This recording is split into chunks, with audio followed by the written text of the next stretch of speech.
I never expected the moment my marriage ended to happen over paper plates and lukewarm burgers. It was supposed to be a normal Saturday afternoon, the kind you show up to because saying no creates more questions than going. My wife, Maribel, had insisted we attend her co-worker's backyard barbecue. 15 couples, plastic lawn chairs, music too loud for conversation.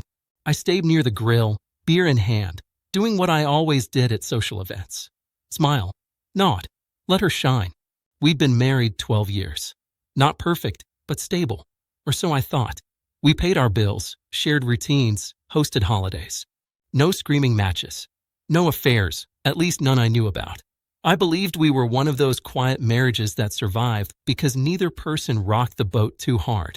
Halfway through the afternoon, someone joked about marriage being outdated.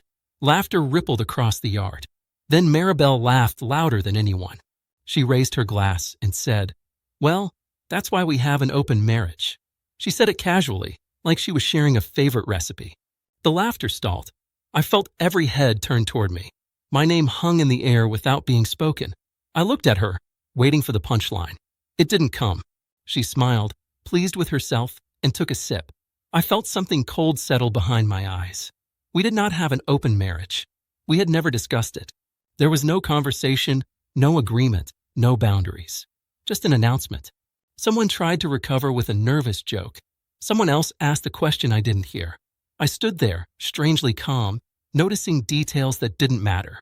The smell of charcoal, a fly landing on the table, the way Maribel avoided looking at me. Then I saw her friend Tamsin standing nearby. She was watching me carefully, expression unreadable. We'd met dozens of times over the years. Drinks after work, group dinners. She always hugged Maribel a second too long. I never thought much of it. I turned to her and asked, "Is that true?" The yard went quiet. Tamsin froze, glass halfway to her lips. Maribel's smile collapsed. For a second, no one spoke. Then Tamsin looked at Maribel, then back at me. She didn't answer. That silence told me everything. Maribel laughed again, sharp this time. "Why are you making this awkward?" she said. "We talked about this." "No," I replied. My voice surprised me. Steady, even. We didn't.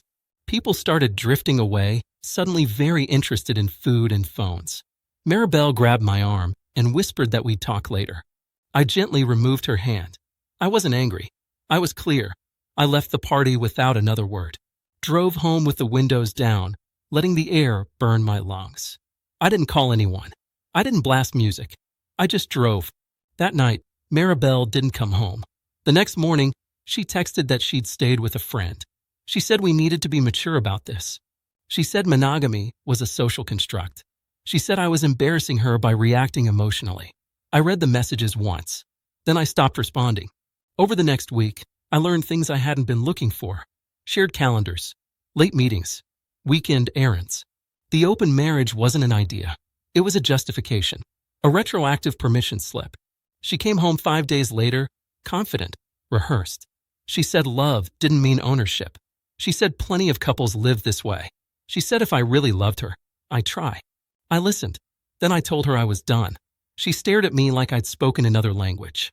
She reminded me of the house, the memories, the years invested. I reminded her of the barbecue. I didn't yell. I didn't insult her. I packed a bag, same as any other night I'd left for a work trip.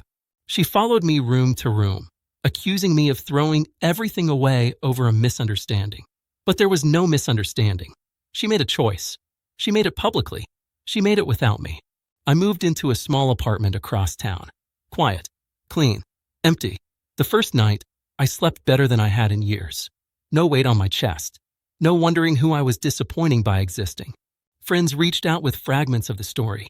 Different versions, all softer than the truth. I didn't correct them. I didn't defend myself. I didn't need to. A month later, I ran into Tamsin at a grocery store. She looked startled, then guilty. She started to apologize. I stopped her. I told her she didn't owe me anything. She nodded, relieved. What Maribel never understood was this. The betrayal wasn't about sex. It was about erasing my consent, my dignity, my place in my own marriage. She didn't ask because she didn't want an answer. She announced because she assumed I'd comply. She was wrong. I don't hate her. I don't miss her. I don't replay arguments in my head. What I feel is something quieter and more permanent. Detachment. Sometimes people think endings need explosions, screaming, tears, lawyers battling it out. Sometimes the real ending happens when you realize you're the only one still playing by the rules. That barbecue wasn't the day my marriage broke. It was the day I stopped pretending it hadn't already ended.